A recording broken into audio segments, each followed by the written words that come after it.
RCB और Chennai super Kings के बीच मुकाबला इतना ज्यादा रोमांचक रहा कि अंतिम ओवर तक हर किसी की सांसें थमी रह गईं। लेकिन हाई स्कोरिंग मुकाबले में चौके छक्कों की तो कोई कमी रही नहीं। एक बड़े लक्ष्य को चेस कर रही आरसीबी की टीम ने लगभग मुकाबले को हासिल कर ही लिया था, लेकिन धोनी के कुछ ऐसे फैसले रहे जिन्होंने आरसीबी की मुंह से जीत को छीन लिया और उसके बाद आरसीबी इस मुकाबले में हार गई। लेकिन आरसीबी की टीम का हिस्सा रह चुके एबी डिविलियर्स और क्रिस गेल ने धोनी की कप्तानी पर खुलासा करते हुए कुछ ऐसा कहा जिसे सुनने के बाद आप भी यकीन नहीं कर पाएंगे। तो चलिए बताते हैं आपको पूरी खबर के बारे में। बेंगलुरु के चिन्नास्वामी स्टेडियम में यह मुकाबला खेला गया था। इस मुकाबले में चेन्नई सुपर किंग्स की टीम ने पहले बल्लेबाजी करी थी।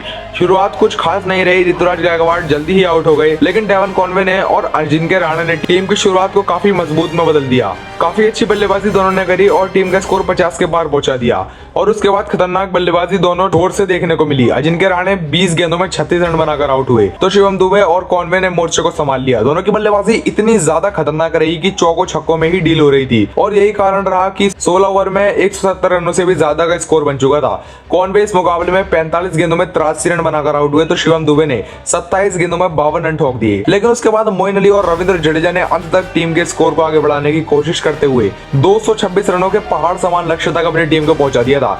यह लक्ष्य पहाड़ समान था और बेंगलुरु के लिए बिल्कुल भी आसान नहीं होने वाला था और महेंद्र सिंह धोनी जैसा कप्तान जब सामने हो तो विपक्षी टीम तो पहले ही धाराशायी हो जाती है। विराट कोहली और डुप्लेसी की जोड़ी अलग ही मंशा से मैदान पर उतरी थी, लेकिन कोहली इस मुकाबले में 6 रन बनाकर आकाश सिंह की गेंद पर बोल्ड हो गई और चिन्नास्वामी के स्टेडियम में सन्नाटा पसर गया। करोड़ों भारतीयों की उम्मीद टूट चुकी थी। कोई नहीं जानता था कि अब ये बड़ा लक्ष्य कैसे चेज हो पाएगा और लोमरोड इस मुकाबले में अपना खाता भी नहीं खोल सके। आरसीबी की टीम ने महज 15 रन के स्कोर पर ही अपने 2 विकेट खो दिए थे।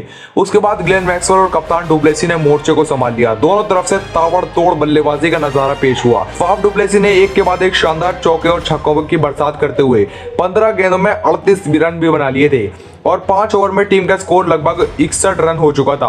यहाँ से मुकाबले में फिर एक बार नई जान पैदा हो गई थी। लेकिन दोस्तों उसके बाद तो मैक्सवेल का इतना खतरनाक तूफान आया कि चेन्नई सुपर किंग्स की टीम को इस मुकाबले में पूरी तरह से मार कर रख दिया था। दोनों ही बल्लेबाज अपना अर्धशतक पूरा कर चुके थे और 10 ओवर में 121 रन बोर्ड पर लगा दिए थे। चेन्नई के हाथों से मुकाबला पूरी तरह से निकल चुका था, लेकिन मैक्सवेल बिल्कुल भी थमने का नाम नहीं ले रहे थे। सिर्फ चौके और छक्कों में ही विश्वास कर रहे थे और 36 गेंदों में 75 पर बल्लेबाजी कर रहे थे और 12 ओवर में 141 रन टीम का स्कोर हो चुका था।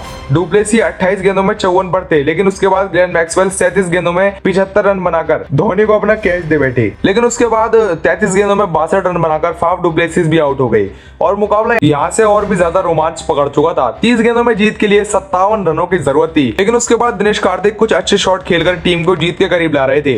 लेकिन उसके बाद दिनेश कार्तिक भी 14 गेंदों में 28 रन बनाकर आउट हो गए और उसके बाद मुकाबला पूरी तरह से पलट गया। 12 गेंदों में 31 रनों की जरूरत थी और अंत में जाकर आरसीबी की टीम लक्ष्य को हासिल नहीं कर पाती है और चेन्नई ने इस मुकाबले में जीत हासिल कर ली। रोमांचक मुकाबले में आरसीबी के हार के बाद एबी डिविलियर्स ने अपनी प्रतिक्रिया जारी की। उन्होंने कहा मुकाबला काफी ज्यादा दिलचस्प था, लेकिन असल मायने में आरसीबी की जीत को छीनने वाले महेंद्र सिंह धोनी ही रहे। कप्तानी से लेकर हर चीज का उन्हें क्रिकेट में काफी ज्यादा अनुभव है और उन्होंने षड्यंत्र रचे, उसमें हमारे मुख्य खिलाड़ी फंस गए। विराट कोहली के लिए उन्होंने शुरुआत में ही उल्टे हाथ का गेंदबाज लगाया था जो कि उन्हें बिल्कुल भी रूम नहीं दे रहा था, इसलिए उनका विकेट दिया। और इसके अलावा जब डुप्लेसिस और मैक्सी अच्छी बल्लेबाजी कर रहे थे तो धोनी ने इस गेंदबाज को अपने तरीके से गाइड किया, जिसके बाद ये दोनों उनके चक्कर में फंस गए और कैच दे बैठे। महेंद्र सिंह धोनी ने कमाल की कप्तानी कर इस मुकाबले में तो मैं उनका फैन ही हो गया। इसी तरह से क्रिस गेल ने भी धोनी की तारीफ में खूब कसीदे पड़े। उन्होंने कहा धोनी ने एक बार फिर अपनी बादशाहत पेश कर दी है। हारे हुए मुकाबले में भी धोनी जीत दिलाने वाले एकमात्र दुनिया के ऐसे खिलाड़ी हैं जिनके बारे में हर कोई जानता है। यह मुकाबला सीएसके हार ही रही थी तो उन्होंने विकेट के पीछे से ही मुकाबले को पलट दिया। धोनी भली बात इस बात को जानते थे कि कब क्या फैसला लेना है। उन्होंने अपने मुताबिक कप्तानी का ऐसा नजारा पेश किया कि जीते हुए मुकाबले में भी आरसीबी की टीम को हराकर इतिहास ही रच दिया। धोनी को क्रिकेट का इतना ज्यादा अनुभव है, इस बात का उन्होंने फिर एक बार सबूत दे दिया। इस तरह से आरसीबी के दिग्गजों ने धोनी की कप्तानी पर दिल जीत लेने वाली बात कही है। वैसे आप सभी धोनी की कप्तानी के बारे में क्या कहना चाहेंगे कमेंट सेक्शन में बताइएगा और ऐसी ही क्रिकेट से जुड़ी सभी जानकारियों से अपडेट रहने के लिए हमारे यूट्यूब चैनल को जरूर सब्सक्राइब कर लें। Bureau report, global cricket.